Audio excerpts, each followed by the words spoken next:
ప్రియులారా, సృష్టి అంతటిలో అత్యున్నతమైనటువంటి జీవి ఎవరండి? మానవుడు. సృష్టి అంతటిలో అత్యున్నతమైన జీవి, అనుమానమే లేదు, నువ్వు నేనే. మన పట్ల దేవుడు ఒక అత్యున్నతమైన ప్రణాళిక కలిగి ఉన్నాడు కాబట్టే మనలను అత్యున్నతమైనటువంటి సృష్టిగా ఆయన నిర్మాణం చేశాడు. ఆయన సృష్టిని నిర్మాణం చేయటంలో కూడా అన్నిటినీ నోటి మాటతో చేశాడు. మానవుడిని నిర్మించటానికి ముందే సృష్టి యావత్తును కూడా నిర్మించాడు. అంతా సృష్టించిన తరువాత, మానవుడికి అన్ని ఫెసిలిటీస్ ఏర్పాటు చేసిన తరువాత, అప్పుడు దేవుడు మానవుడిని నిర్మాణం చేశాడు. అంటే మానవుడిని నిర్మించక ముందే మానవుడి అవసరతలన్నిటినీ ముందుగానే దేవుడు తీర్చినారు, సిద్ధం చేసినారు. అన్నీ సిద్ధం చేశాక దేవుడు మానవుణ్ణి చేశారు. మీ అందరికీ తెలుసు, సృష్టి యావత్తును నోటి మాటతో చేశాడు. మానవుణ్ణి మాత్రం తన అమృత హస్తాలతో నిర్మాణం చేసి తనలో ఉన్నటువంటి జీవవాయువుని నరుడి నాసికారంధ్రములో ఊదాడు, ఊపిరిని. ప్రియులారా, దీనిని బట్టి దేవుడు ఆయన రూపములో నిర్మించాడు. ఆయనలో ఉన్న జీవవాయువుని మనలో ఊదాడు. అంటే దాని అర్థం ఆయనకు మన పట్ల ఉన్నతమైన ప్రణాళిక ఉన్నది. ఇక ఇందులో అనుమానం లేదు. ఇక్కడున్న ప్రతి వ్యక్తి అర్థం చేసుకోవలసిన విషయం, నిన్ను నన్ను ఆయన సారూప్యంలో, ఆయన పోలికలో చేశాడు. ఆయన జీవాన్ని ఊదాడు మనలో. ఏ జీవిలో వదలేదు, మనలోనే ఊదాడు. ప్రియులరా, దీనిని బట్టి ఆయనకు గొప్ప ఉద్దేశం ఉంది. ఏంటి ఆయనకున్న గొప్ప ఉద్దేశం? తాను ఏ మానవుడిని నిర్మించాడో దేవుడు, ఆ మానవునితో దేవుడు సహవాసం చెయ్యాలి. అది దేవుని యొక్క ప్రధానమైన ఉద్దేశం. ఆయన మనతో సహవాసం చెయ్యాలి అని కోరుకున్నాడు, ఆశపడ్డాడు. ఒక గొప్ప సత్యం తెలుసు కదా మీకు కూడా. ఆయనకున్న పేరుల్లో అతి ప్రాముఖ్యమైనది, ఆయన గుణలక్షణము అతి శ్రేష్టమైనది, ఆయన పరిశుద్ధుడు. ఆయన పరిశుద్ధుడు. మానవుడిని చేసినప్పుడు మానవుడిని కూడా పరిశుద్ధుడుగా చేశాడు. ప్రియులరా, తాను ఎంత పరిశుద్ధుడో మానవుడు కూడా అంతే పరిశుద్ధుడుగా ఉండేటట్లుగా దేవుడు మానవుణ్ణి చేశాడు. చాలా గొప్ప విషయం ఇది. అతి పరిశుద్ధంగా దేవుడు మానవుణ్ణి నిర్మించాడు. పాపం చెయ్యనంత వరకు ఆదాము అవ్వ కూడా దేవునిలో ఎంత పరిశుద్ధత ఉన్నదో అంత పరిశుద్ధులుగానే దేవుడు చేశాడు. సందేహమే లేదు, అనుమానమే లేదు. దేవుని ఉద్దేశం నెరవేరింది. ప్రతిరోజు చల్లపూట వేళ, చల్లగా ఎప్పుడు ఉంటుంది? ఉదయకాలం, సాయంకాలం. మరి దేవుడు 2 పూటలా వచ్చేవాడేమో. చల్లపూట అంటే ఈవినింగ్ ఎక్కువగా అనుకుంటాం, ఏమో ఉదయం కూడా చల్లగా ఉన్న టైంలో వచ్చి వెళ్ళేవాడేమో. దేవుడు ప్రతిరోజు మానవుడి దగ్గరికి ఏదైనా తోటలోనికి వచ్చి ఆనందంగా తాను నిర్మించిన మానవుడితో ఆనందంగా గడుపుతూ ఉన్నాడు. ఇలాంటి సమయంలో నా ఉద్దేశం పరిపూర్ణమవ్వాలి అని దేవుడు అనుకుంటున్న సమయంలో మానవుడు దేవుని ఆజ్ఞను అతిక్రమించాడు. నరుడు సాతాను వేసిన వలలో చిక్కినాడు. ప్రియులరా, ఆజ్ఞను అతిక్రమించి దేవుని ఉద్దేశములో నుండి మానవుడు తొలగిపోయి పాపము చేయటం ద్వారా మరణమును కొని తెచ్చుకున్నాడు. అంతేకాదు, ఏదెను తోటంటే అన్ని రకములైన ఫలవృక్షములతో ఆశీర్వదించబడిన స్థలముగా ఉండేది. ఒక ఏసీ తోటలాగా ఉండేది. ఇప్పుడైతే మనం సమ్మర్ ఇంటికి వెళ్ళగానే అమ్మ అని ఏసీ వేసుకుంటాం. ఓకే, ఆ రోజుల్లో అసలు ఏదైనా తోట మొత్తం సెంట్రలైజ్డ్ ఏసీయే. అంత హాయిగా ఉండేటువంటి ప్రాంతం. ఎప్పుడైతే పాపం చేశాడో ఏదైనా తోటలో నుంచి బయటకు గెంటి వేయబడినాడు. ప్రియులరా, మానవుడు మృత్యు కోరల్లోనికి వెళ్ళిపోయాడు. సృష్టి యావత్తు రోధించటం మొదలుపెట్టింది. నన్ను ఎవరు విడిపించగలరు?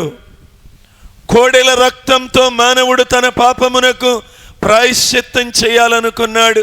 మేకల రక్తంతో, గొర్రెల రక్తముతో అజోమేధ యాగమన్నాడు, ఆ యాగమన్నాడు, ఈ యాగమన్నాడు. ఎన్నో యాగాలు చేశాడు, ఎన్నో బలులు అర్పించాడు. ఎన్ని చేసినా కూడా మనిషిని పరిశుద్ధపరచలేకపోయినాయి. మానవుడి పాప స్వభావము మీద విడుదల కలుగ చేయలేకపోయినాయి. మానవుడికి జయము దొరకలేదు. ఇక మానవుడు నిత్య మరణమే నాకు శరణ్యం అనుకుంటూ బ్రతకటం ప్రారంభించాడు. అలాంటి సమయంలో ప్రేమ కలిగిన దేవుడు తన ప్రియ కుమారుడిని ఈ భూమి మీదికి పంపించాలి అనుకున్నాడు. ప్రియులరా, అయితే దేవుడు ఈ భూమి మీదికి తన కుమారుణ్ణి పంపించాలి అంటే ముందు ఆయన ఆత్మయ్యి ఉన్న దేవుడు. కాబట్టి ఆయన శరీర రూపంలో భూమి మీదికి రావాలి అంటే దానికి ముందు దేవునికి ఒక అత్యున్నతమైన ప్రణాళిక ఉంటుంది. ఒక ప్రణాళికాబద్ధంగా దేవుడు భూమి మీదికి దిగి వస్తాడు. ఆ ప్రణాళికాబద్ధంగా దేవుడు భూమి మీదికి దిగి రావటానికి దేవుడికి ఒక నమ్మకమైన మనుష్యుడు అవసరమయ్యాడు. ప్రియులరా, ముందుగా దేవుడు భూమి మీదికి రావటానికి ముందుగానే ఒక మానవుడు అవసరమయ్యాడు. దేవుని ప్రణాళిక నెరవేర్చబడే భాగములో, ఆ విధానములో ఒక మనిషిని దేవుడు ఎన్నుకున్నాడు. ప్రియులరా, ఆ మనిషే ఎవరు అంటే అబ్రహాము. ఇప్పుడు చూడండి వాక్యంలో ఒక్కసారి, దేవుని వాక్యంలో నుండి మనందరము కూడా ఆదికాండము 11వ అధ్యాయములో ఈయన ఎక్కడుండేవాడు అన్నటువంటి విషయాన్ని కూడా మనం చూసుకుందాం. ప్రియులరా, 31వ వచనము.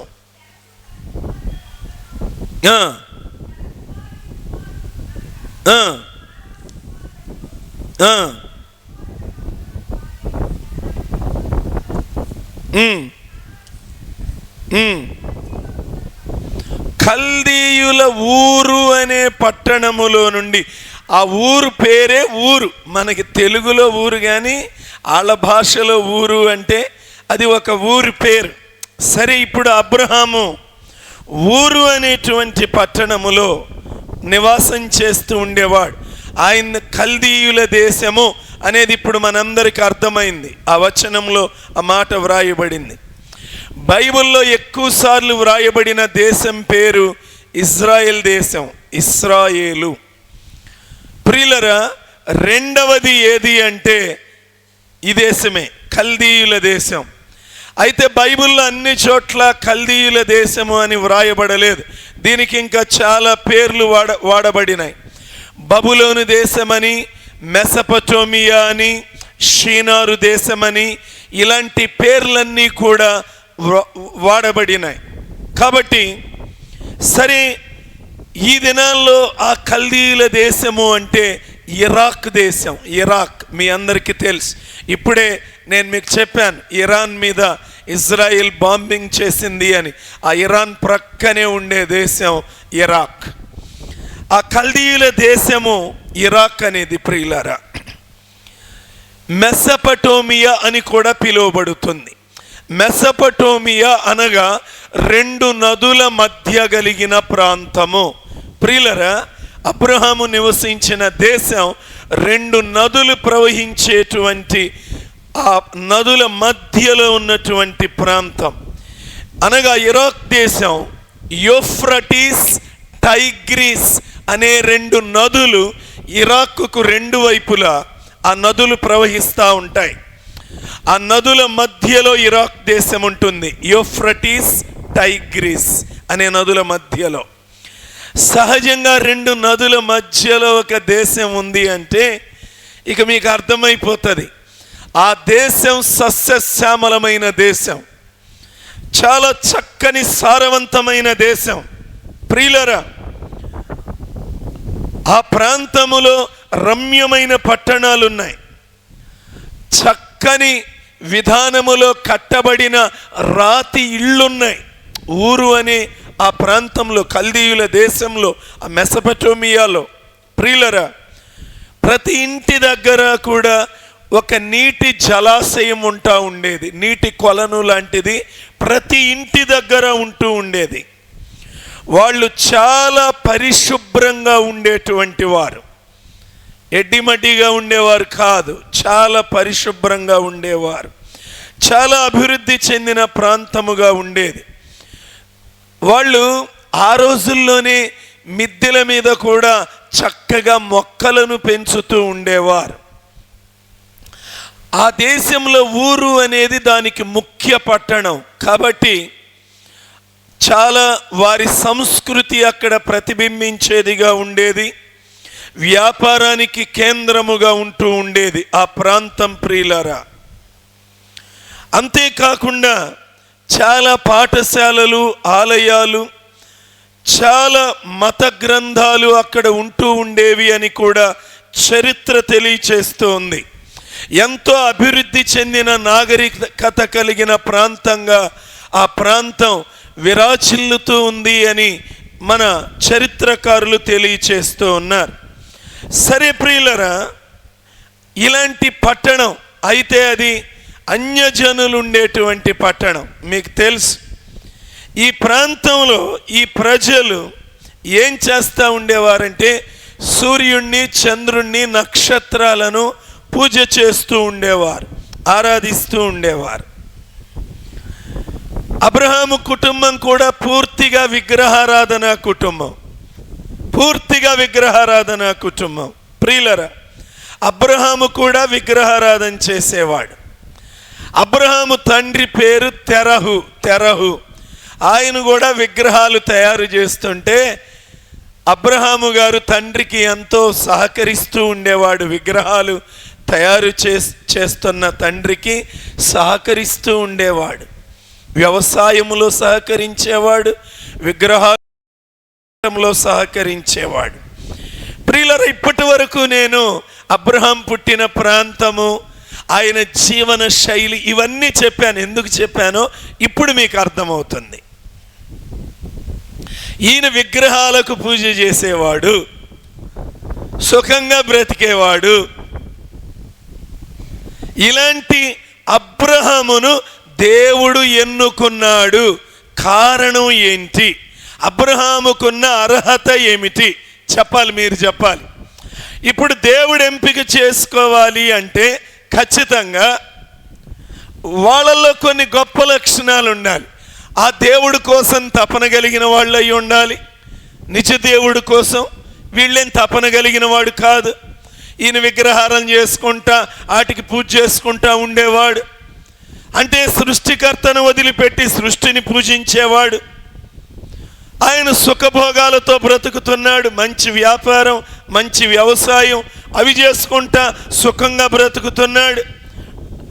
అలాంటి వాడు మరి దేవుని చేత ఎందుకు పిలువబడ్డాడు? అబ్రహాము పిలువబడటానికి అర్హత ఏంటి చెప్పండి. ఒక్క నిమిషం టైం ఇస్తున్నా.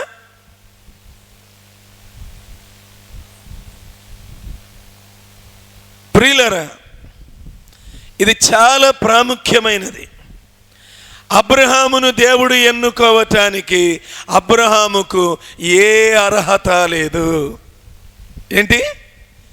ఏ అర్హత లేదు.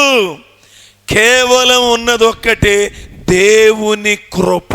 ఒక్కసారి చెప్పండి ఆ మాట ఏంటో. అది ప్రియులరా, అబ్రహాము దగ్గర దేవుడు ఆయన్ని ఎంపిక చేసుకోవటానికి ఆయనకు ఏ అర్హత లేదు, ఏ అర్హత లేదు. ఏ విధానంలో, ఏ కోణంలో చూసినా ఉన్నదొక్కటే దేవుని కృప. ఇప్పుడు మీకు ఇంకొక విషయం, కొన్ని విషయాలు జ్ఞాపకం చేస్తా.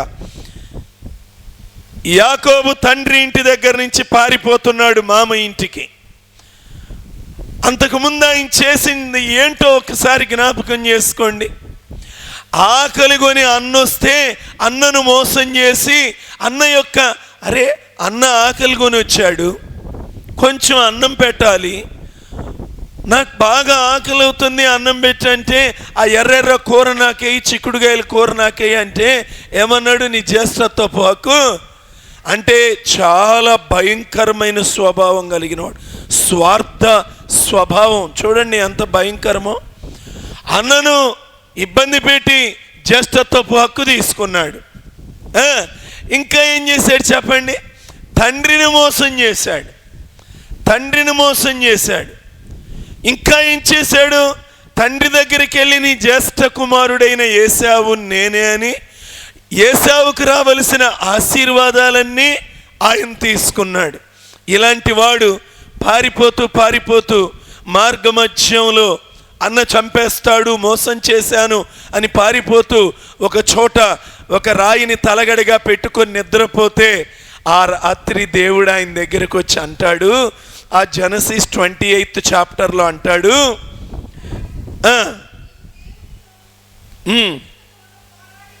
ఎక్కడ 28వ అధ్యాయం అమ్మా, దేవుడు 28వ అధ్యాయంలో ఇలాగా తప్పు చేసి పారిపోతున్నటువంటి వ్యక్తి ఒంటరిగా భయంకరమైన అరణ్యములో చీకటిలో ఉన్నటువంటి వ్యక్తి దగ్గరకు దేవుడు వచ్చి అంటున్నాడు, నీకు తోడుగా ఉంటాను, నీ వాగ్దాన భూమికి నేను మరలా నిన్ను తీసుకొస్తాను అన్నాడు. ఇప్పుడు చెప్పండి మీరు, యాకోబు దగ్గర ఏం అర్హతలు ఉన్నాయి? ఏం అర్హతలు ఉన్నాయి చెప్పండి? ఏ అర్హత లేదు. అన్నను మోసం, తండ్రిని మోసం, అందరినీ మోసం చేశాడు తప్ప ఆయన దగ్గర ఏ అర్హత లేదు. అదేంటి అంటే దేవుని కృప, దేవుని కృప. సిలువ మీద దొంగ కాసేపట్లో చచ్చిపోతా ఉన్నాడు, సిలువలో కొద్ది క్షణాల్లో ప్రాణం పోబోతా ఉంది. యేసు నీ రాజ్యములోనికి వెళ్ళినప్పుడు నన్ను జ్ఞాపకం చేసుకోమనగానే ఎందుకు జ్ఞాపకం చేసుకున్నాడు? ఆయన కృప, ఆయన కృప. ఆయన వల్ల ఏదన్నా ఉపయోగం ఉందా అంటే ఆయన వల్ల ఉపయోగం లేదు. కానీ దేవుడు కృప. జక్కయ్య సుంకపు పన్ను వసూలు చేస్తూ, మోసం చేస్తూ ప్రజలను చాలా దోచుకుంటూ ఉన్నాడు. ఇలాంటి వాడిని దేవుడు నేడు నేను నీ ఇంట ఉండాల్సి ఉంది, రా చెట్టు దిగిరా అని పిలిచాడు. ఎందుకు పిలిచాడు? అంతకుముందు ఏమన్నా మంచి కార్యాలు చేశాడా? ఆయన జీవితంలో ఏమన్నా మంచి ఉందా? అంతా మోసం, అన్యాయం. మనుషులందరూ ఇలాంటి పాపి అని అనుకున్న వ్యక్తి, అలాంటి వ్యక్తికి ఏం దొరికింది అంటే దేవుని కృప. ప్రియులరా, ఈ రాత్రి కాలం ఇక్కడ కూర్చున్న నీ పట్ల నా పట్ల కూడా నువ్వు నేను ఇక్కడికి రాగలిగామంటే, ఈ దేవుని గురించి వినగలుగుతున్నావంటే, ఈ రక్షణ నీకు దొరుకుతుంది అంటే, నిన్న ఆయన మందిరానికి రానిచ్చాడు అంటే, ఆయన సువార్త విననిస్తున్నాడు అంటే అది ఆయన కృప. ప్రియులరా, తన కుమారుణ్ణి ఈ లోకంలోనికి పంపించి జగత్తు పునాది వేయబడక మునిపే ఆయనలో మనలను ఏర్పాటు చేసుకొని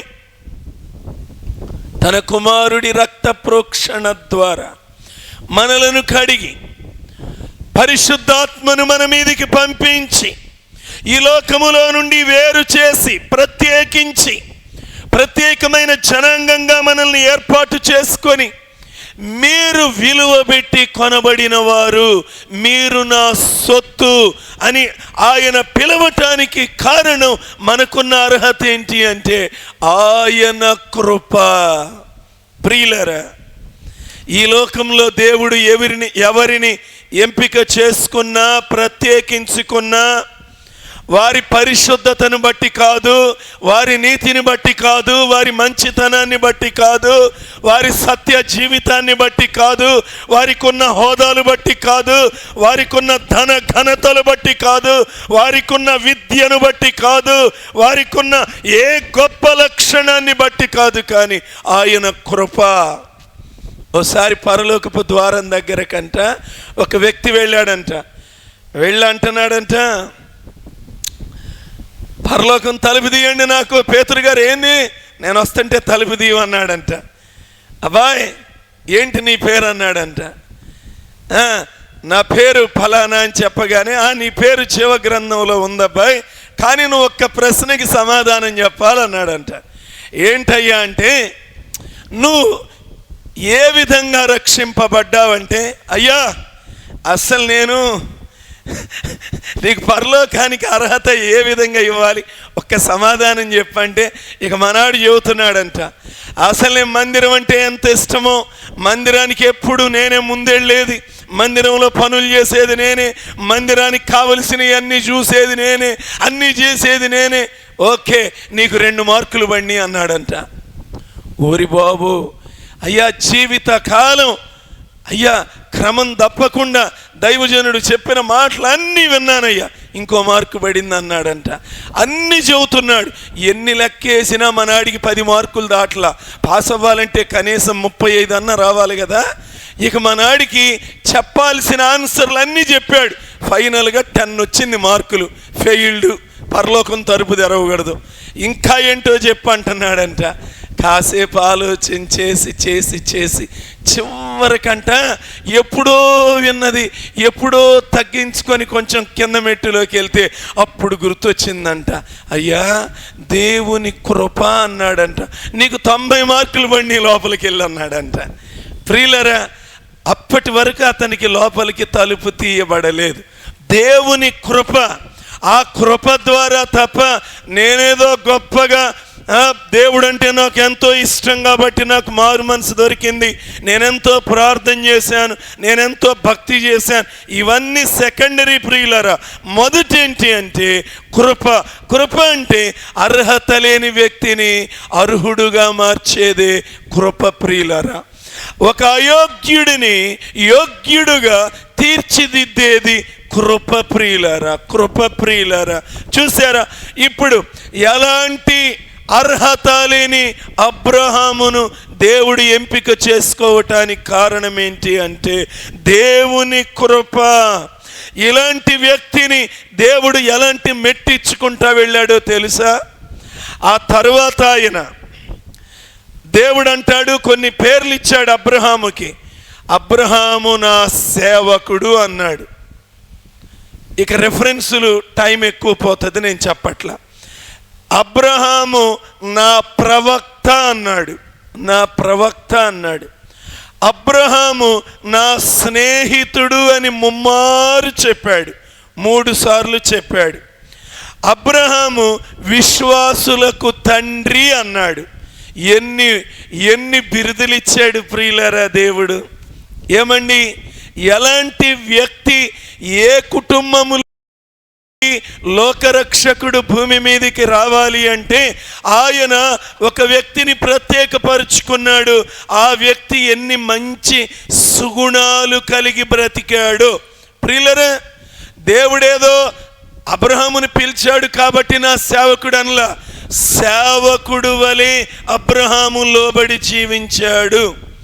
అబ్రహాము ప్రవక్త మెట్టులో బ్రతికాడు. అబ్రహాము దేవుడు స్నేహము చేసేంత స్నేహశీలిగా చక్కని స్నేహము చేయటానికి కావలసిన గుణలక్షణాలు కలిగి బ్రతికాడు కాబట్టి నా స్నేహితుడు అన్నాడు. నిన్ను నన్ను అందరినీ ఎవరిని పడితే వాళ్ళని అండు. ఆ మెట్టులో బ్రతికినాళ్ళనే అంటాడు. ఆయనకు ఒక్కడికే ఉంది విశ్వాసులకు తండ్రి అనే బిరుదు ప్రియులారా. కాబట్టి యేసుక్రీస్తు ప్రభువారు కూడా ఈ లోకానికి ఆ వంశంలో నుండే రావటం జరిగింది. సకల వంశాలు అబ్రహాములో నుండి వచ్చిన ఆశీర్వాదం ద్వారా ఆశీర్వదింపబడినాయి. ఎందుకంటే మనకు ఒకటి తెలుసు, మత్తయి సువార్త, అబ్రహాము కుమారుడైన దావీదు కుమారుడైన యేసుక్రీస్తు వంశావళి, అంటే అబ్రహాము కుమారుడుగా యేసుక్రీస్తు ప్రభుల వారు ఈ లోకంలోనికి వచ్చారు. సరే, అబ్రహాము ఇంత గొప్ప మెట్టులోనికి వెళ్ళాడు. ఇప్పుడు నేను మీకు చెప్పాను 4 పదవులు. నా సేవకుడు అన్నాడు, ఇంకా నా ప్రవక్త అన్నాడు. మీకు రెఫరెన్సులు కావాలి అంటే ప్రియులర్ ఇవన్నీ తర్వాత నేను ప్రత్యేకంగా చెప్తా. తర్వాత నా స్నేహితుడు అన్నాడు, తర్వాత విశ్వాసులకు తండ్రి అన్నాడు. ఈ మెట్టులోనికి అబ్రహాము లేవటానికి కారణం ఏంటి? ఈ రాత్రి మనం కూడా దేవుని యొక్క ఆత్మీయంగా ఉన్నత మెట్టులోనికి లేవాలి అని దేవుడు కోరుకుంటున్నాడు. అందుకే ఆయన మెట్టులోనికి లేవటానికి మొదటి కారణం దేవుని కృప. ఓకే, ఇక రెండవది దేవుని చిత్తానికి లోబడే తత్వము లేదా స్వభావము.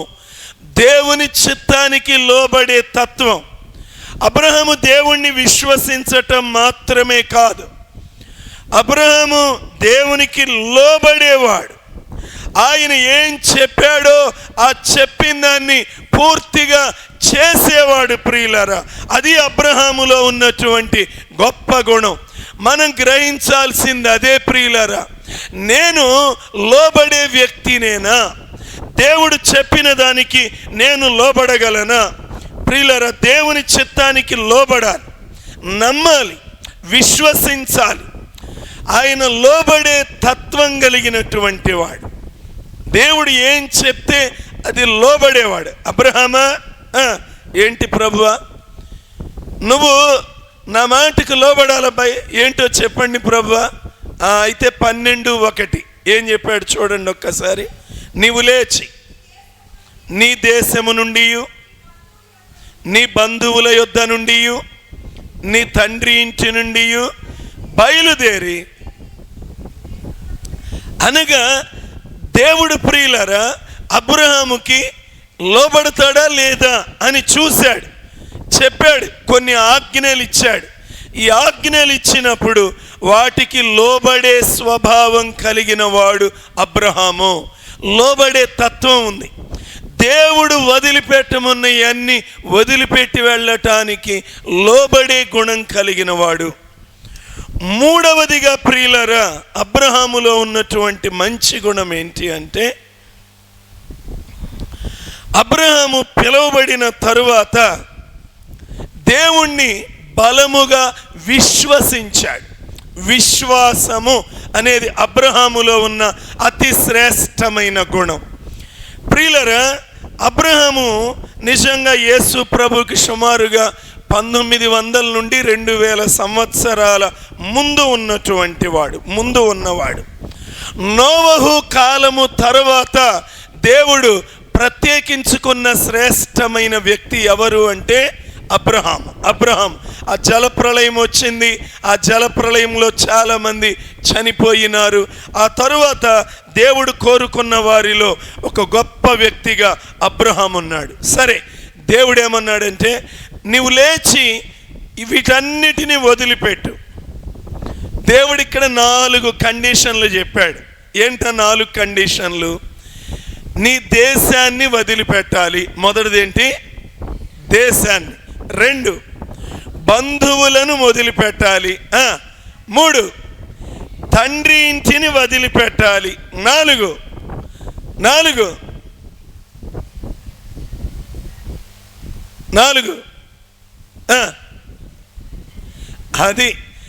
అది మనం మూడే చూస్తాం.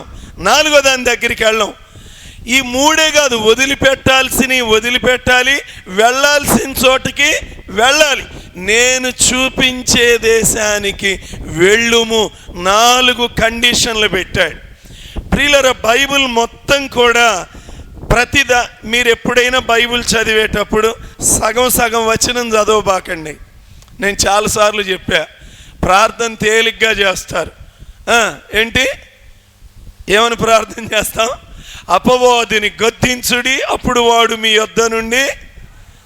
దానికి ముందు ఒక లైన్ ఉంది, అది మర్చిపోయాం కదా, అది జ్ఞాపకం లేదు. ఏంటది? దేవునికి లోబడియుండుడి, అపవాదిని అప్పుడు ఎదిరించమన్నాడు. అప్పుడు వాడు మన దగ్గర నుంచి పారిపోతాడు. మనం సగం భక్తి చేసే బ్యాచ్.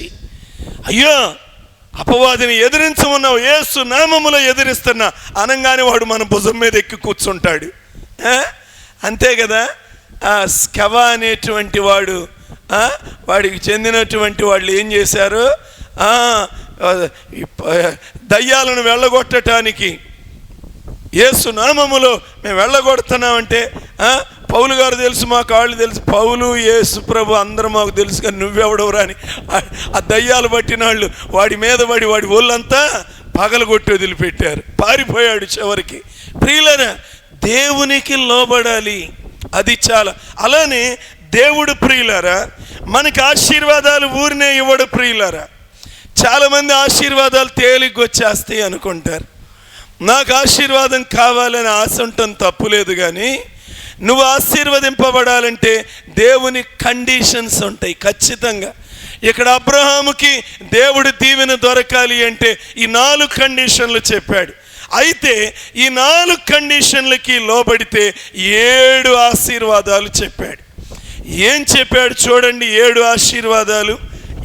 2వ వచనములో నిన్ను గొప్ప జనముగా చేస్తా, మొదటి ఆశీర్వాదం. నిన్ను ఆశీర్వదిస్తా, అది 2వ ఆశీర్వాదం. 3 నీ నామమును గొప్ప చేస్తాను. 4 నీవు ఆశీర్వాదముగా ఉంటావు. 5 నిన్ను ఆశీర్వదించు వారిని ఆశీర్వదిస్తాను. 6 నిన్ను దూషించే వ్యక్తి శపించబడతారు.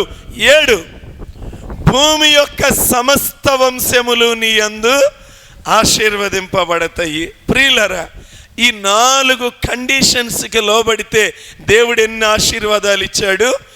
7 ఆశీర్వాదాలు ఇచ్చాడు. ప్రియులరా, ఖచ్చితంగా మీరు బైబిల్ మొత్తం చదివేటప్పుడు ఖచ్చితంగా మీరు గమనించండి, కండిషన్స్ అప్లై. ఖచ్చితంగా కండిషన్స్ ఉంటాయి. మీరు ద్వితీయోపదేశకాండం 28వ అధ్యాయంలో ఏం చదువుతారు? మొదటి వచనం ఒక్కటి వదిలిపెట్టి మిగిలిన అన్ని జ్ఞాపకం చేసుకుంటారు. అయ్యా, నీ గర్భఫలం దీవిస్తానన్నావు, నీ భూఫలం దీవిస్తానన్నావు, నీ దుక్కుటెద్దులు, నీ పాడి పంటలు, నువ్వు వెలుపలికి వెళ్ళేటప్పుడు లోపలికి వచ్చేటప్పుడు దీవిస్తానన్నావు. తలగా ఉంటావు కానీ తోకగా ఉండవన్నావు, అప్పిస్తావు కానీ అప్పు చెయ్యవన్నావు. ఇవన్నీ జ్ఞాపకం చేసుకున్నావు, మంచిదే. మొదటి వచనం జ్ఞాపకం చేసుకున్నా, నీ దేవుడైన యెహోవా మాట శ్రద్ధగా విని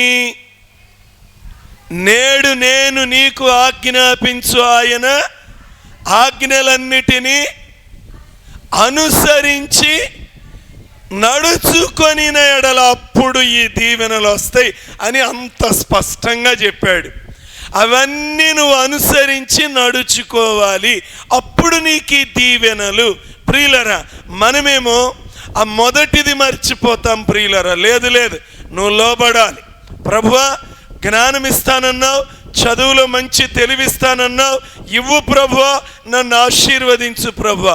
దానికి ముందేముంది? యెహోవా యందు భయభక్తులు కలిగి ఉండుట జ్ఞానమునకు మూలము అనుంది. జ్ఞానం ఇస్తానన్నావయ్యా, నాకు చదివి అయ్యా, ఎందుకు ఇటిల్లేదయ్యా? ఆయన అంటాడు, నీకు నా యందు భయభక్తులు లేవు, అందుకే నేను నీకు ఇవ్వలేకపోతున్నాను. ప్రియులరా, 2వ పార్ట్ కాదు, మొదటి పార్ట్ కూడా మీరు జాగ్రత్తగా ఉండండి. సరే, ఇక్కడ 7 ఆశీర్వాదాలు ఇచ్చాడు. 7 అనేది ప్రియులరా సంపూర్ణతను తెలియచేస్తుంది. దేవుడు ఏ ఆశీర్వాదమైనా సంపూర్ణంగా ఇవ్వాలి అని కోరుకుంటాడు ప్రియులారా. ఈ ఆశీర్వాదాలు సంపూర్ణంగా అబ్రహాము పొందుకొని ఈ 4 బిరుదులు దేవుని దగ్గర సంపాదించుకోవటానికి ఆయనలో ఇంకా 2 గొప్ప గుణాలు ఉన్నాయి. మొదటిది దేవుని కృప, రెండవది దేవునికి లోబడే తత్వము, మూడవ గుణం విశ్వాసం. విశ్వాసము అంటే ప్రియులారా చూడండి, ఏదో నమ్మటం వరకే విశ్వాసం కాదు ప్రియులారా. ఓ సమయంలో ఆ నయాగరా అనే జలపాతం మీద బ్లాండిన్ అనే ఒక వ్యక్తి ఒక తాడు కట్టి ఈ వైపు నుంచి ఆ వైపు వరకు నడుచుకుంటూ వెళ్తున్నాడు. ప్రజలంతా కూడా జయధ్వనులు పలుకుతున్నారు. అమ్మో, అంత ఆ నది మీద తాడు కట్టి ఎంత జాగ్రత్తగా ఎంత గొప్పగా నడుస్తున్నాడు. ప్రజలను అడిగాడు, నేను అవతల వైపుకు వెళ్ళగలనా అని అడిగాడు. ప్రజలందరూ ఏమన్నారో తెలుసా? వెళ్ళగలవు అని కేకలు వేశారు. ప్రియులారా, సరే నేను నా భుజాల మీద ఒక వ్యక్తిని మోసుకొని వెళ్ళాలనుకుంటున్నాను, మోసుకొని వెళ్ళగలనా అన్నాడు. వెళ్ళగలవు, నమ్ముతున్నారా అన్నాడు. నమ్ముతున్నామని ఇది నిజంగా జరిగిన సంఘటన ప్రియులారా. కేకలేశారు. అప్పుడు ఆయన అన్నాడు, ప్రజలారా మీరందరూ నమ్ముతున్నారు కదా, నేను ఈ జలపాతం మీద ఇటువైపు నుంచి అటువైపుకి క్షేమంగా నడవగలనని నమ్ముతున్నారు, ఒక వ్యక్తిని మోసుకొని వెళ్ళగలనని నమ్ముతున్నారు. ఇప్పుడు మీరేం చేస్తారంటే మీలో నుంచి ఒక వ్యక్తి నా దగ్గరికి రండి, నా భుజాల మీద ఎక్కండి. ప్రియులారా, అప్పుడు దాకా ఏమని కేకలేశారు? ఇక్కడి నుంచి నమ్ముతున్నాం.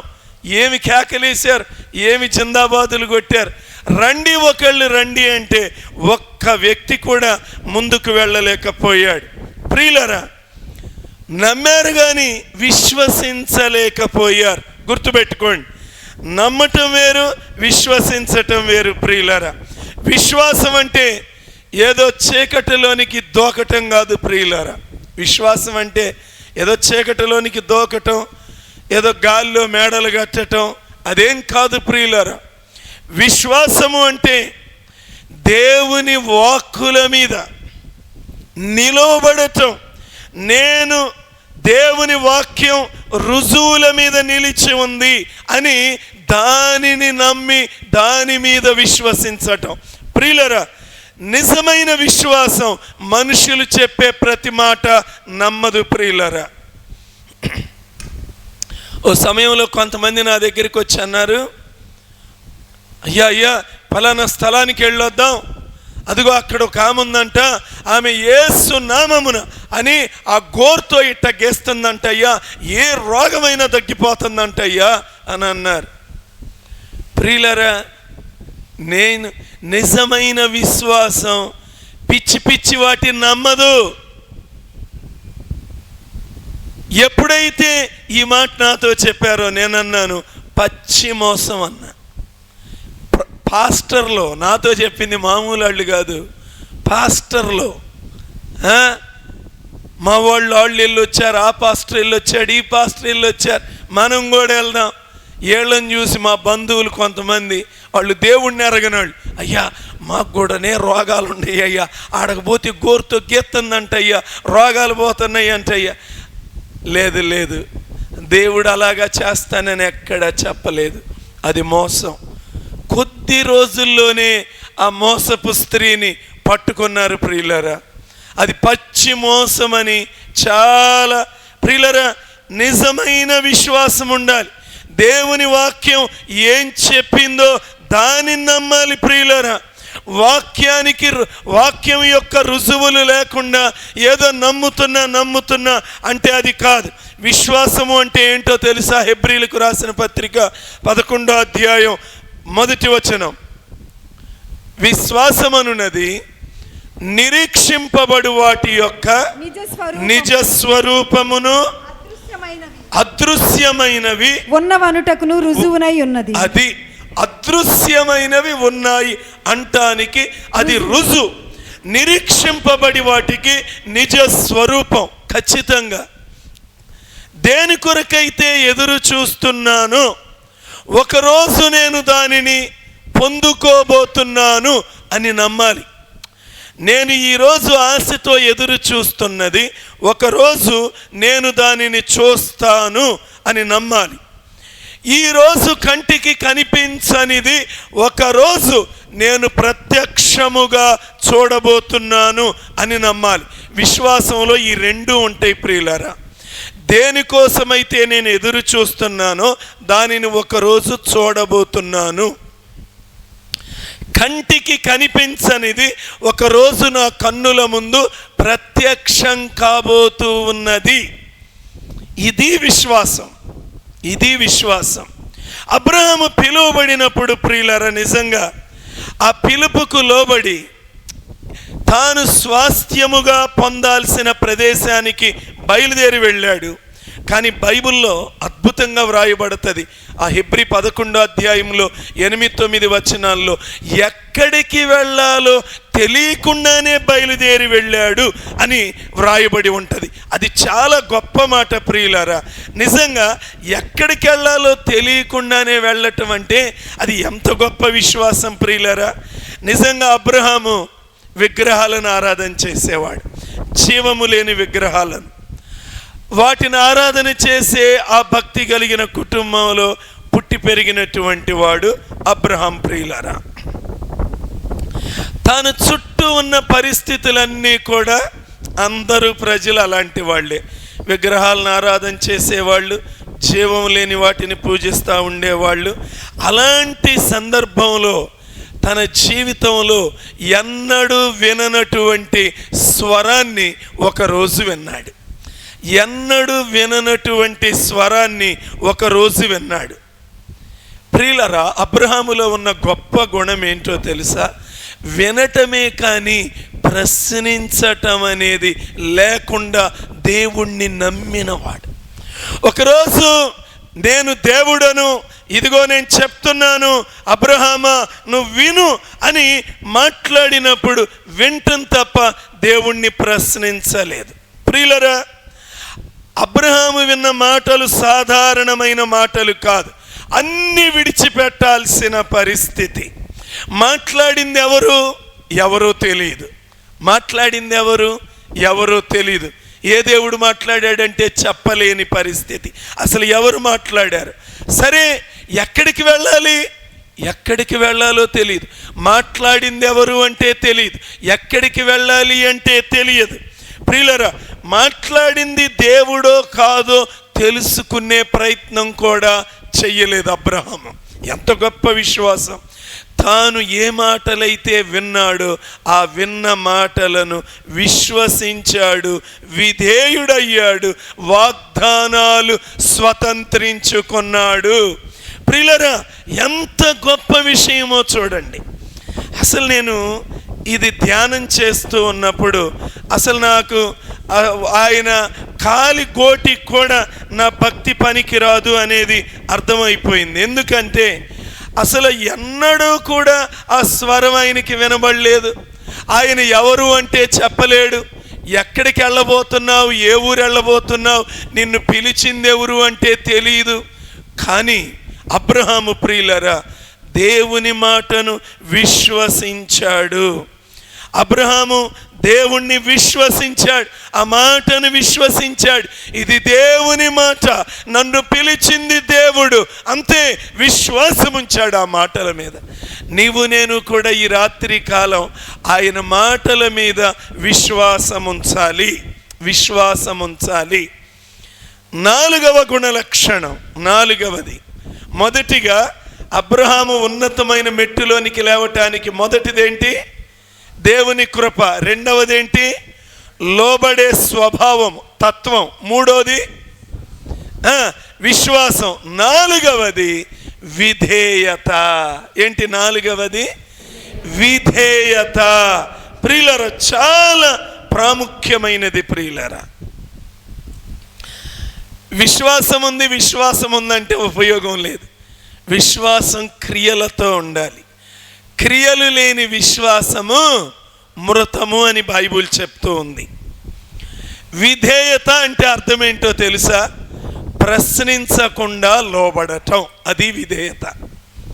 ప్రశ్నించకుండా లోబడేదే విధేయత. ప్రియులారా, ఒక సమయంలో మీకు ఒక అద్భుతమైన విషయం తెలియచేస్తాను. ఏం జరిగిందో. LTTE అని ఒక సంస్థ ఉండేది శ్రీలంకలో. లిబరేషన్ తమిళ్ టైగర్స్ ఈలం అని ఒక ఆ దేశం టెర్రరిస్ట్ సంస్థ గుర్తించింది. దాని అధినేత ఒక ఆయన ఉండేవాడు. అతని పేరు ప్రభాకరన్. జాగ్రత్తగానండి. ఈ ప్రభాకరన్ని ఒక అమెరికన్ జర్నలిస్ట్, ఒక విలేకరి ఇంటర్వ్యూ చేయటానికి వచ్చాడు. ఇద్దరు కూర్చున్నప్పుడు ఆ జర్నలిస్ట్, అమెరికన్ జర్నలిస్ట్, ఈ ప్రభాకరన్ని ఇంటర్వ్యూ మొదలు పెట్టాడు. నీ దగ్గరున్న సైన్యం చాలా తక్కువ కదా, ఈ దేశాన్ని, ఈ శ్రీలంక దేశాన్ని వణికించేస్తున్నావు, నీకు ఎలా సాధ్యమవుతుంది? నీ దగ్గరున్న సైన్యం చాలా తక్కువ. ఇంత తక్కువ సైన్యంతో నువ్వు ఈ దేశాన్ని ఎలా వణికిస్తున్నావంటే ఆయన చెప్పిన సమాధానం ఏంటో తెలుసా? విధేయత. ఏమన్నాడు చెప్పండి ఒక్కసారి? విధేయత. అందరు చెప్పండి ఒక్కసారి. మరలా చెప్పండి. విధేయత. ఆ అమెరికన్ జర్నలిస్ట్ అన్నాడు, మా సైన్యం కూడా విధేయతగానే ఉంటుంది. మా వాళ్ళ కమాండర్ ఏది చెప్తే మా సైన్యం కూడా విధేయత కలిగి ఉంటుంది. మీ విధేయతలో ఉన్న ప్రత్యేకత ఏమిటి అన్నాడు. జాగ్రత్తగానండి. ఏమన్నాడు? మీ విధేయతలో ఉన్న ప్రత్యేకత ఏమిటి అన్నాడు. వెంటనే తన సైనికుల పేర్లు రాసున్న డిక్షనరీ ఒకటి ఉంది, డైరీ. ఆ డైరీ తీసి ఆ జర్నలిస్ట్కి ఇచ్చాడు. ఇచ్చి ఆ డైరీలో ఈయన దగ్గర సైనికులుగా పనిచేసే వాళ్ళ పేర్లన్నీ ఉన్నాయి. ఇందులో ఇద్దరిని పిలువు, నీ ఇష్టం వచ్చిన వాళ్ళని ఆ డైరీలో ఇద్దరిని పిలువు అన్నాడు. ఆ ఇద్దరిని పిలిచాడు. ఇద్దరిని సెలెక్ట్ చేయగానే ఆ ఇద్దరు పిలిచారు. పిలవగానే లోపలికి వచ్చారు. లోపలికి రాగానే అన్నాడు, జాగ్రత్తగానండి, లోపలికి రాగానే అన్నాడు, మీ ఇద్దరు చచ్చిపోండి అన్నాడు. ఏమన్నాడు? మీ ఇద్దరు చచ్చిపోండి అన్నాడు. అనగానే వారికి ఇక్కడ లోపల ఎక్కడో పెట్టుకొని ఉన్నారు పొటాషియం సైనైడ్. అది వెంటనే వాళ్ళు నోట్లో వేసుకొని తినేసి కిందపడి గిలగిల కొట్టుకుంటూ చచ్చిపోయారు. అమెరికన్ జర్నలిస్ట్కి ఫ్యూజులు ఎగిరిపోయినాయి. ఇదే విధేయత అన్నాడు. అప్పుడే అవలా ఇంకా ఉంది, అప్పుడే ఆనందపడతారే. మరలా డైరీ ఇచ్చాడు, ఇంకా ఇద్దరిని పిలవమన్నాడు. ఆ డైరీలో మీ దగ్గరే ఉంది కదా, అందులో నుంచి ఇద్దరిని పిలవండి అన్నాడు. ఇద్దరు సైనికులు లోపలికి వచ్చారు. ఈ డెడ్ బాడీలు తీసుకెళ్ళండి అన్నారు. ఎందుకు చచ్చిపోయారు అడగల. ఏమయ్యింది అడగల. ఇప్పుడు లోపలికి బాగానే వచ్చారే 2 నిమిషాల ముందు. అడగల ఎందుకు చంపేశారు అడగల. ఏం అడగల. తీసుకెళ్ళి పాతి పెట్టండి అన్నాడు. వాళ్ళు లోపలికి రాగానే అంతే, తీసుకెళ్ళారు, పాతి పెట్టేశారు. ఏంటి దాన్ని ఏమంటారు? విధేయత. ప్రియులరా, అప్పుడు చెప్పాడంట ఇది విధేయత అంటే. ప్రియులరా, దీన్ని బట్టి మన విధేయత క్యాలిక్యులేట్ చేసుకుందాం. మనం ఎలాంటి విధేయత కలిగి ఉంటున్నాం? అసలు విధేయులమేనా మనం? ఒక మాటకు లోబడే గుణం ఉందా అసలు మన దగ్గర? మాటకు ముందు అవిధేయత, మాటకు ముందు అవిశ్వాసం, మాటకు ముందు లోబడని గుణం, మాటకు ముందు మన గొప్ప గుణాలు చెప్పుకోవటం తప్ప దేవుని కృప అనే పదం రాదు. ఎలాగా మనం లేవనెత్తబడతాం? ఎలాగ మన భక్తి జీవితాలు అభివృద్ధి చెందుతాయి? ఎలాగ దేవుడు మనలను దీవిస్తాడు, ఎలాగ దేవుడు మనలను ఆశీర్వదిస్తాడు. ప్రియులరా, ఇప్పుడు నేను మరలా అడుగుతున్నాను, విధేయత అనేది ఎప్పుడూ కూడా ఎదురు ప్రశ్నించదు. ప్రియులరా, యెఫ్తా కుమార్తె విధేయత చూపింది. ఏం చూపింది? విధేయత. అమ్మా, నిన్ను బలి అర్పిస్తానని చెప్పా, దహన బలిగా అర్పిస్తానని చెప్పా. ఓకే, విధేయత కలిగిన వ్యక్తి లోబడతారంతే, విధేయత చూపుతారు. ఒక మాట చెప్తే దాన్ని తీసుకుంటారు, వాళ్ళు విధేయులు. ప్రియులరా, యెఫ్తా కుమార్తె విధేయత చూపింది. జాగ్రత్తగానండి, కొంతమంది మరియా విధేయత చూపింది కాబట్టి లోక రక్షకుడిని అందించగలిగింది. మరియలో విధేయత ఉన్నది. ఆ విధేయత ఉంది కాబట్టి లోకరక్షకుడికి తల్లిగా అయింది. యేసు ప్రభువారు తండ్రి అయిన దేవుడికి విధేయత చూపాడు. అందుకే మానవ కోటికి రక్షణ దొరికింది, రక్షణ దొరికింది. ప్రియులరా, నోవహు దేవుని మాటకు విధేయత చూపాడు. అందుకే ఆయన కుటుంబం జలప్రళయంలో కాలిపోకుండా కాపాడబడింది. అవునా అంకుల్? అవును కదా. ఇప్పుడు కొన్ని చెప్పాను, అవన్నీ ఇప్పుడు మళ్ళీ మనకు అంకుల్ చెబుతారు. నేను చెప్పినవి అల్లా. సరే ప్రియులారా, ఓకే, జాగ్రత్తగా ఉండండి కాసేపు. ఇప్పుడు చెప్పినవి ఒక్కసారి చెప్పండి మరలా. యెఫ్తా కుమార్తె విధేయత చూపింది. తర్వాత మరియ విధేయత చూపి లోకరక్షకుడైన క్రీస్తు ప్రభు వారికి తల్లయింది. యేసు ప్రభు విధేయత చూపి మానవ కోటికి రక్షణను తీసుకొచ్చాడు. నోవహు విధేయత చూపాడు కాబట్టి తన కుటుంబం రక్షింపబడింది. యోసేపు విధేయత చూపాడు కాబట్టి బానిసల్లా ఐగుప్తు సింహాసనం మీద అధికారం చేసే వ్యక్తిగా లేవనెత్తబడ్డాడు, ప్రధానిగా హెచ్చింపబడ్డాడు. యెహోషువ విధేయత చూపాడు కాబట్టి ఇశ్రాయేలీయులను వాగ్దాన దేశానికి నడిపించటమే కాదు, వాగ్దాన దేశాన్ని స్వతంత్రించుకునేటట్లుగా దేవుడు నిలబెట్టాడు, వాడుకున్నాడు. ప్రియులరా, పౌలు గారు విధేయత చూపాడు కాబట్టి ఆయన తల మీద నీతి కిరీటం పెట్టబడింది. ప్రియులరా, అబ్రహాము విధేయత చూపాడు కాబట్టి విశ్వాసులకు తండ్రిగా మారాడు. పేతురు లోతుకు నడిపించు అన్న మాటకి విధేయత చూపాడు కాబట్టి విస్తారమైన చేపల రాశిని చూడగలిగాడు. ప్రియులరా, వీళ్ళందరూ విధేయత చూపిన వాళ్ళు. దేవుడికి విధేయత చూపారు, తమ మీద నాయకులుగా ఉన్న వారికి విధేయత చూపారు. అందుకే వారు వర్ధిల్లారు, అందుకే వారు ఆశీర్వదింపబడ్డారు, అందుకే వారిని దేవుడు ఉన్నత మెట్టులోనికి లేపాడు. ప్రియులారా, ఇంకో మాట జ్ఞాపకం చేయనా? ఒక మనిషి యొక్క ప్రాణం తీసే వ్యక్తికే ప్రభాకరన్ ఏమన్నాడు? చచ్చిపోండి అన్నాడు.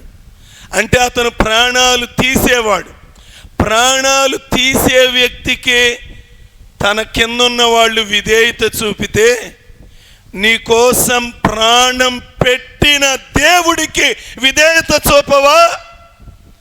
నీ కోసం సమస్తాన్ని త్యాగం చేసిన దేవుడికి నువ్వు విధేయత చూపవా? లోబడవా? నీ జీవితం మార్చుకోవా? నీ మూర్ఖత్వాన్ని విడిచిపెట్టవా? నీ హృదయ కాఠిన్యమును విడిచిపెట్టి పాపమును, దుష్టత్వమును, చెడుగును విసర్జించి దేవునికి మన హృదయమును సమర్పించొద్దా? ప్రియులరా, విధేయత చూపాలి. విధేయత విప్లవాత్మకమైన విజయాలు సాధించి పెడుతుంది, అనూహ్యమైన విజయాలు సాధించి పెడుతుంది, ఊహించని విజయాలు సాధించి పెడుతుంది విధేయత. ప్రియులారా, అబ్రహాము విజయ రహస్యం ఇప్పుడు మీ అందరికి అర్థమైంది కదా. విధేయత చూపాడు. ప్రియులరా, అంతేకాదు, ఇప్పుడు నేను మీకు ఇంకా కొంతమంది విధేయత చూపిన వాళ్ళని జ్ఞాపకం చేస్తాను. వీళ్ళు మనుషులు కాదు. ప్రియులరా, కాకులతో అన్నాడు, అదిగో ఎక్కడున్నాడు నా బిడ్డ, కేరీతు వాగు దగ్గర ఉన్నాడు. నీ బుద్ధి మంచి బుద్ధి కాదు, నువ్వు మింగకుండా నువ్వు వాళ్ళ దగ్గర తన్నుకుపోతావు. పిల్లలు చీడీలు ఎన్నిసార్లు తన్నుకుపోయావు, నా దగ్గర కూడా తన్నుకుపోయినాయి. నాకు తింటే అయిపోయిద్దని చిన్నపిల్లాడప్పుడు జీడి ఎంక చూసుకుంటా, నోట్లో పెట్టుకోను, తీసి చూసుకోను, మళ్ళీ అయిపోయిద్దేమోనని. ఈలోపు అది రానే వచ్చేది, తన్నుకుపోయేది. ప్రియులరా, కానీ దేవుడు మాటకి ఏం చేసింది? విధేయత చూపిందండి. కాకి ఏలియాకి మాంసపు ముక్కలు తీసుకెళ్ళి ఇచ్చిరా అంటే విధేయత చూపింది. దేవుని మాటకు లోబడి కాకులు ఏలియాను పోషించినాయి. సింహాలతో అన్నాడు, నా కుమారుడు దానియేలు ఉన్నాడు, అవసరమైతే ఆయనకి దిండు లేకపోతే వెళ్ళి ఏం చేస్తారు, చక్కగా ఆయనకి దిండులాగా ఉపయోగపడండి, మెత్తగా మీ జుట్టు, అంతేగాని ఆయన జోలికి వెళ్ళొద్దు. ఆ రాత్రి అంతా అంతంగా ఉన్నాడంటే ఎక్కడా? సింహాల బోనులు. ప్రియులరా, కుక్క రాత్రి మనం వెళ్ళేటప్పుడు దూరం నుంచి ఊరిని అది భయపడతాం. మనకు అనగానే మనం ఏం చేస్తాం, ఇటు రన్నింగ్ మొదలు పెడతాం. కానీ సింహాల బోనులు కూడా ప్రియులరా ఎంత చక్కగా నిద్రపోయాడు. దేవుడు అన్నాడు, అగ్నిగుండమా నీ సహజ గుణమేంది అన్నాడు. అయ్యా, దొరికిన వాళ్ళను దొరికినట్లు కాల్చేయటమేనన్నది. దేవుడు అన్నాడు, నా మాట వింటావు కదా, అదిగో నా కుమారులు 3 వస్తున్నారు, కానీ నీ సహజ గుణానికి భిన్నంగా ప్రవర్తించు, వాళ్ళను తాకబాకు అన్నాడు. అట్లాగేనయ్యా, షడ్రక్ గారు, మేషక్ గారు, అబేద్నెగో గారు నా సహజ గుణానికి భిన్నంగా ప్రవర్తిస్తున్నా, ఎందుకంటే ఆయన మాటకు నేను విధేయత చూపాలి. ఏమండి, నేను చెప్పే వాస్తవాలేనా? వీళ్ళందరూ విధేయత చూపిన వాళ్ళేనా? ప్రియులరా, చేప ఏంది కడుపులో, అయ్యా నువ్వేందయ్యా దాన్ని ఆయన్ని మింగమున్నావు. ఆ మింగాను 3 రోజులైందయ్యా, పొట్టొబ్బరం, గ్యాస్ ట్రబుల్ పెరిగిపోతుంది, ఆయన్ని నేను మాంసంగా మార్చుకుందామంటే కుదరదో, మళ్ళీ నేను చెప్పినప్పుడు కక్కాలంటున్నావు గయ్యా. అయ్యా సరేలయ్యా, నీ మాటకే వింటానయ్యా. 3వ రోజు అన్నాడు, పో కక్కు. ఎక్కడ? నినివే పట్టణం దగ్గర ఆ ఒడ్డును కక్కేసింది. ప్రియులారా, విధేయత చూపిందా? చూపింది. ప్రియులారా, చూపింది. గాలి తుఫానుల్ని చూసి ఆగండి అన్నాడు. ఏమన్నాడు? ఆగండి అన్నాడు. ఎందుకు గాలి తుఫాను ఆగిపోయినాయి? ప్రియులారా, మీ ఊర్లో కూడా జరుగుతాయి ఎట్లా? జరగవా?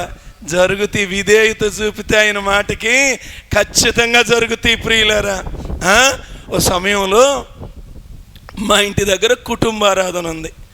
నాకు అసలు ఎప్పుడు మన ప్రార్థనలు, ప్రత్యేకమైన ప్రార్థనలు ఎప్పుడు ఉంటాయమ్మా? మన సహోదరులకి తెలుసు. నవంబర్లో తుఫాన్లు వచ్చే నెలల్లో ఎప్పుడు మనకి ఎప్పుడున్న ప్రోగ్రాములు అప్పుడే. ప్రియులరా, ఒక్క నవంబర్ 17 అయినా మనం మందిరం అక్కడ 5 సంవత్సరాలు ఉంది. ఒక్క నవంబర్ 17 అయినా వర్షం పడిందా? ఒక్క నవంబర్ 17 అయినా.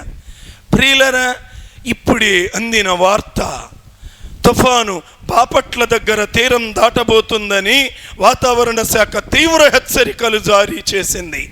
ఆ చుట్టుప్రక్కల ప్రజలందరూ సురక్షిత ప్రాంతాలకు వెళ్ళిపోవాలి.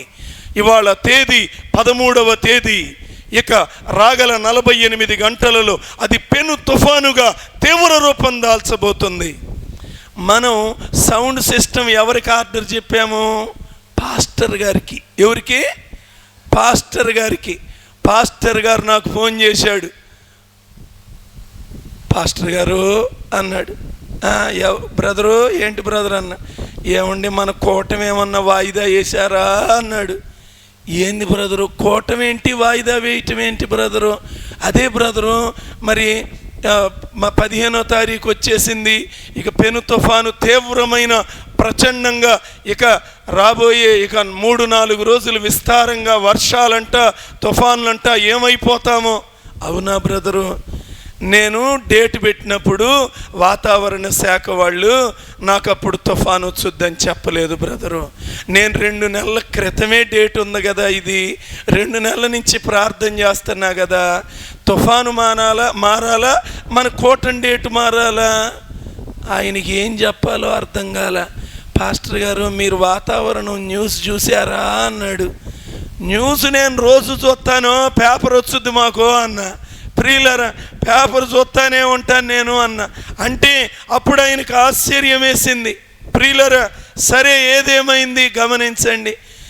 వెంటనే అదంట సముద్రంలో ఆడుకుని అక్కడి నుంచి బాపట్లేపు రాకుండా లోపలికి వెళ్ళిపోయింది. ప్రియులారా, ఫోన్ చేసి అంటున్నాడు, పాస్టర్ గారు ఎట్ట జరిగింది పాస్టర్ గారు ఇది? అంతే బాబు, దేవుడికి విధేయత చూపితే ఇవి జరుగుతాయి. దేవుడికి విధేయత చూపితే ప్రియులారా సృష్టి మన మాటకు లోబడుతుంది. సాయంత్రం మా ఇంటి దగ్గర కుటుంబారాధన.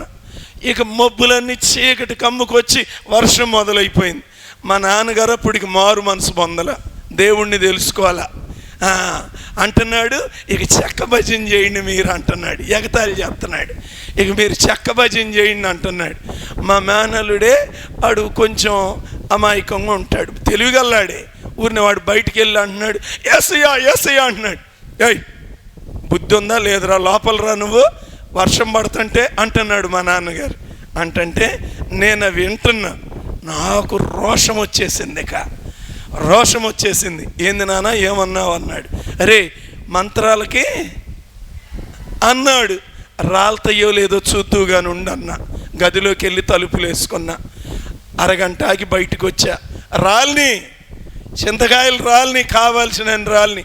దెబ్బకి వర్షం ఆగిపోయింది. ప్రియులరా, ఆ సాయంత్రం కోటం మొదలు పెడితే రోడ్డు మీద దాకా మొత్తం జనాలే.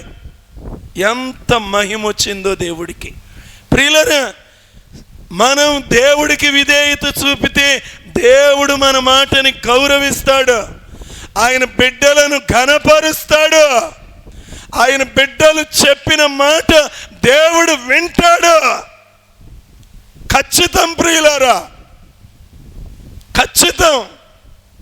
ప్రియులారా, సూర్య చంద్రులను అన్నారు, సూర్యుడా గిబియోన్లో నిలువు, చంద్రుడా అయ్యాలోన్ లోయలో ఉండు. విధేయత చూపినయా చూపలేదా? చూపినయి ప్రియులారా. సముద్రం అలలొచ్చి పొంగుతా ఉంది.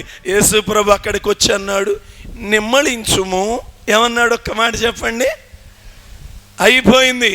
అప్పుడు దాకా శిష్యులు తలకిందులు అయిపోతుంది, మేము అయిపోతున్నాము, మా ధోని అయిపోయింది అంటున్నారు. ఆయన వచ్చి నిమ్మళించుము అనగానే అంత నిమ్మళించింది. ప్రియులారా, విధేయత ఇలా చెప్పుకుంటా వెళ్తే ఎంత విధేయత!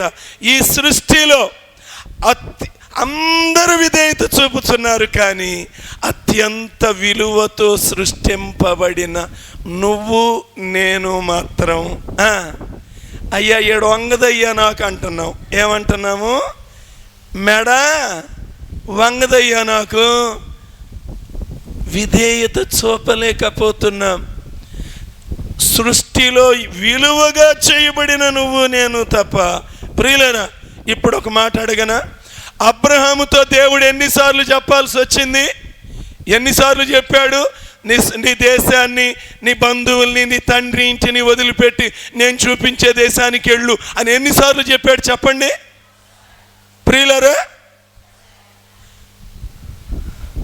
అసలు ఒక్కసారే చెప్పాడు మొదట.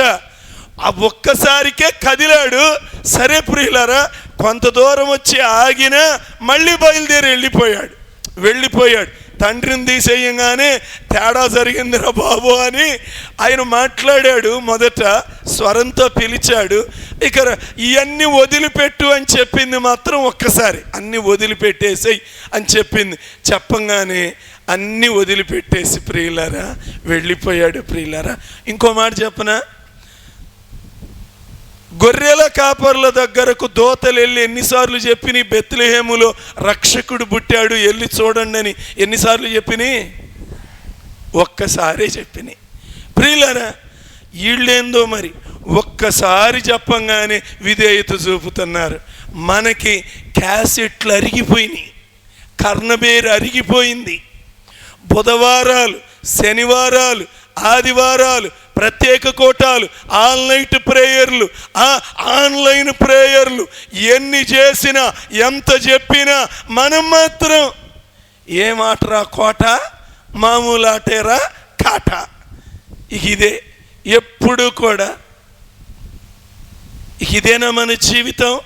లేదు ప్రియులరా, ఈ రోజున దేవుడు మనతో సంవత్సరాల తరబడి మాట్లాడుతున్న దేవుడు ఈ రోజున కూడా నీతో మాట్లాడుతూ ఉన్నాడు. అబ్రహామా, నువ్వు వదిలిపెట్టాల్సినవి అన్ని వదిలిపెట్టు. ప్రియులరా, ఇక వాళ్ళందరిని వదిలిపెడితే ఒక్కడే మిగిలిపోతాడుగా. దేవుడికి కావాల్సింది అదే. మనం ఒంటరిగా మిగిలితే ఆయన మీద ఆనుకుంటాం, ఆయన మీద ఆధారపడతాం, ఆయనకు పూర్తిగా విధేయత చూపుతాం. ప్రియులరా, మీకు ఇక్కడే ఒక విషయం మీరు అర్థం చేసుకోండి. అబ్రహాము తండ్రికి సమాధానం చెప్పుకో, సారవంతమైన భూభాగం, మంచి వ్యాపారం, బాగా డబ్బున్నవాడు. ఇప్పుడు నన్ను దేవుడు పిలిచాడు వెళ్తున్నాను అని చెప్తే అబ్రహాముని ప్రజలు ఎలా చూస్తుంటారు? పిచ్చోడులాగా చూస్తుంటారు. తండ్రి, సహోదరులు, రక్త సంబంధీకులు అందరూ అడిగుంటారు, అబ్బాయ్ ఎవర్రా నిన్ను పిలిచింది, ఎవరు నీతో మాట్లాడింది? చెప్పగలిగాడా? చెప్పలేడు. ఎక్కడికి వెళ్తున్నావు చెప్పగలడా? చెప్పలేడు. ఎక్కడికి వెళ్తున్నాడో ఆయనకే తెలియదు. అబ్రహాముని ఎంత పిచ్చివాడుగా చూశారో, ఎంత అవమానాల పాలయ్యాడో, ఎంత ఇబ్బంది పరిస్థితులు ఎదురైనాయో. ప్రియులరా, శారా ఎన్ని డౌట్లు అడిగిందో. ఏందయ్యా ఇంత డబ్బులు, ఆడికెళ్తే ఇంతకంటే ఎక్కువ డబ్బులు వస్తాయా మనకి? అడిగుంటుందా? ఖచ్చితంగా అడిగుంటుంది. మనం ముందు లెక్కేసుకునేది అదేగా. తిరగమా దినుసుల డబ్బాలో దాయాలి, ఇంకెక్కడెక్కడ దాయాలి. ప్రియులరా, అన్నీ అడిగుంటుంది శారా. ఎన్ని ప్రశ్నలకు ఏం సమాధానం చెప్పాడు. కానీ ఒకటే మాట, అబ్రహాము ఊర్లో ఉన్న ప్రజలందరూ వచ్చారు. ఆ ఊరు అనే గ్రామంలో, ఏంటి అబ్రహామా, తల ఉందా నీకు, బ్రెయిన్ ఉందా నీకు? ఎక్కడికి వెళ్తున్నావు అంటే తెలియదు అంటున్నావు. ఎవరు పిలిచారు ఆ దేవుడి పేరు చెప్పంటే తెలియదు అంటున్నావు. ఆయన ఇంతకంటే బాగిస్తాడా అంటే తెలియదు అంటున్నావు. అన్నీ తెలియదు అంటున్నావు. కానీ ఎక్కడికి వెళ్తున్నావు? నాకు తెలిసింది ఒకటే, ఆయన ఏం చెప్పాడు దానికి విధేయత చూపటం ఒక్కటే నాకు తెలుసు. ఇంకా నేను ఏ ప్రశ్నకు సమాధానం చెప్పలేదు. ఆ విధంగా దేవుడు పిలిచిన పిలుపుకు లోబడి, ప్రియులర విశ్వాసమును బట్టి తాను స్వాస్థ్యముగా పొందనయున్న ప్రదేశానికి అబ్రహాము ఎరుగకుండానే బయలుదేరి వెళ్ళాడు. ప్రియులరా, ఈరోజు మనకి తెలుసు, అన్నీ తెలుసు. దేవుడు భూమి మీదకి మనుష్య కుమారుడుగా వచ్చాడు. ఆయన మానవుడా, నువ్వు వదిలిపెట్టాల్సినవి అన్నీ వదిలిపెట్టు అంటున్నాడు. వదిలిపెట్టావా? ఈ రాత్రి అయినా వదిలిపెడతావా? హృదయములో ఏ ఆశలున్నాయో, ఏ ఇచ్చలున్నాయో, ఏ లోక ప్రేమలున్నాయో, ఏ శరీరాశ, నేత్రాశ, జీవపు డంబం ఏవి ఇంకా పెనవేసుకుపోయి ఉన్నాయో, ప్రియులరా, ఈ రాత్రైనా ఆ జీవము కలిగిన దేవుడి దగ్గరకు వచ్చి, అయ్యా నేను మీరు వదిలిపెట్టమున్నవన్నీ వదిలిపెట్టేస్తాను ప్రభువా. ప్రియులరా, ఇంతకాలం పాపం ఏం చేసిందో తెలుసా? మానవుణ్ణి బొబ్బిలి గమ్ము పట్టుకున్నట్లుగా. ఆ బొబ్బిలి గమ్ చూడండి, ఎప్పుడన్నా మన కాళ్ళకి ఆ చూయింగ్ గమ్ అది గనక అయితే దాన్ని వదిలించుకోవటానికి నానా యాతన పడాలి. అదేవిధంగా ఈ పాపం అనేది మనుష్యులను పట్టుకొని ఆ చూయింగ్ గమ్ లాగా అది పట్టుకొని మనల్ని విడుదల పొందనీయకుండా ఎంత ఇబ్బంది పెడుతుందో, ఈ రాత్రి కరుణామయుడైన దేవుడు నీతో మాట్లాడుతున్నాడు. నేను నిన్ను దీవించాలనుకుంటున్నాను. లేవనెత్తాలనుకుంటున్నా, నేను నిన్ను లేవనెత్తాలనుకుంటున్నా. నేను నిన్ను కొత్త వ్యక్తిగా, అబ్రాహాముగా, ఎలాగ అనేక జలములకు తండ్రిగా, విగ్రహారాధికుడిని దేవుని సేవకుడుగా, దేవుని ప్రవక్తగా, దేవుని స్నేహితుడుగా, విశ్వాసులకు తండ్రిగా నేను ఎలా మార్చానో నిన్ను కూడా నేను అలా మారుస్తా. నీకు క్రొత్త జీవితం ఇస్తా, నీకు సమృద్ధి అయిన ఆశీర్వాదాలు ఇస్తా, నీ బ్రతుకును మారుస్తా. నువ్వు విడిచిపెట్టాల్సినవి విడిచిపెట్టు, నన్ను వెంబడించు, నిన్ను గొప్ప చేస్తా, నిన్ను ఆశీర్వదిస్తా. నిన్ను ఆశీర్వదించేవారు ఆశీర్వదింపబడతారు, నిన్ను దూషించే వారిని నేను శపిస్తా, నేను ఖచ్చితంగా నీకు తోడై ఉంటా అని దేవుడు ఇంతగా పిలుస్తూ ఉంటే, అబ్రహాముకు పిలిచి వాగ్దానం నెరవేర్చిన దేవుడు మనకి చేయడా? ఆయన మాట తప్పే దేవుడు కాదు. ఆయన మాట తప్పుడకు ఆయన నరుడు కానే కాదు. ఆయన మాట నిలబెట్టుకునే దేవుడు, వాగ్దానము చేసిన వాడు, నమ్మదగిన వాడు, నీతిమంతుడు, కార్యము సఫలం చేసే దేవుడు. నువ్వు ఖచ్చితంగా ఆయనకి రాత్రి లోబడితే నువ్వు కూడా, అయ్యా నీ కృప నన్ను వదిలిపెట్టొద్దయ్యా, అయ్యా నేను కూడా నీకు లోబడతానయ్యా, నా తత్వం మార్చుకుంటా, లోబడే తత్వం నాకు ఇయ్యయ్యా, అయ్యా నేను విశ్వాసము కలిగి జీవిస్తా, వాక్య పునాదుల మీద విశ్వాసం కలిగి ఉంటానయ్యా. నాలుగవదిగా విధేయత అయ్యా. ఇంతకాలం కొంచెం విధేయత చూపుతున్నా ప్రియులారా, ఒక్క మాట గుర్తుపెట్టుకోండి, 99.99% విధేయత ఉన్నా పనికిరాదు. 100% విధేయత చూపితేనే ఆశీర్వదింపబడతాం. నీ విధేయతలో కొంచెం లోపమున్నా నీ ఆశీర్వాదం అడ్డగించబడుతుంది. అబ్రహాము పూర్తిగా విధేయత చూపాడు. నీ ఏకైక కుమారుణ్ణి బలి విధేయత చూపాడు. అన్ని విషయాలలో విధేయత చూపాడు కాబట్టే ఆయనను దేవుడు ఉన్నతంగా లేవనెత్తాడు. ఈ రాత్రి నువ్వు కూడా ఈ గొప్ప లక్షణాలను కలిగి అబ్రహాము వలె ఆశీర్వదింపబడెదవుగాక. ప్రార్థన చేసుకుందాం. కొద్ది నిమిషాలు అందరూ నోరు తెరిచి దయచేసి ప్రార్థన చేయండి. అందరూ నోరు తెరిచి ప్రార్థన చేద్దాం. అయ్యా నిజంగా అబ్రహాము, అయ్యా ఆయన దగ్గర ఏ అర్హత లేదయ్యా, విగ్రహారాధికుడయ్యా, సూర్య చంద్ర నక్షత్రాలను పూజలు చేసుకుంటా సుఖభోగాలలో బ్రతుకుతున్నాడయ్యా, ఏ మంచి లేదు అయ్యా, ఏం గొప్పతనం లేదు. అలాంటి అబ్రహాముని మీ కృప ఎలాగా ఎంపిక చేసుకుందో అయ్యా, నన్ను కూడా అయ్యా నోరు తెరవండి. ఇది ప్రార్థనా సమయం. ఎవరు కళ్ళు తెరిచి చూడకూడదు, ఎవరు అటు ఇటు తిరగకూడదు. ప్రార్థన చేయాలి. యేసయ్యా మీ కృపయ్యా, మీ కృపేనయ్యా. నేను కూడా, నా దగ్గర ఏ మంచితనం లేదయ్యా, నా దగ్గర ఏ గొప్పతనం లేదయ్యా, నేను కూడా అబద్ధీకుడిని, నేను కూడా మోస స్వభావం, నేను కూడా మీకు లోబడకుండా నా ఇష్టానుసారంగా బ్రతుకుతున్న వ్యక్తిని. నాకు కూడా మీ సన్నిధిలోనికి రావటానికి, మీ కృప పొందటానికి ఎలాంటి అర్హత లేదు నాయన. కేవలము మీ కృపయ్యా. నా మంచితనం కాదు, నా భక్తి కాదు, నా నీతి కాదు. చేయాలి, నోరు తెరవాలి.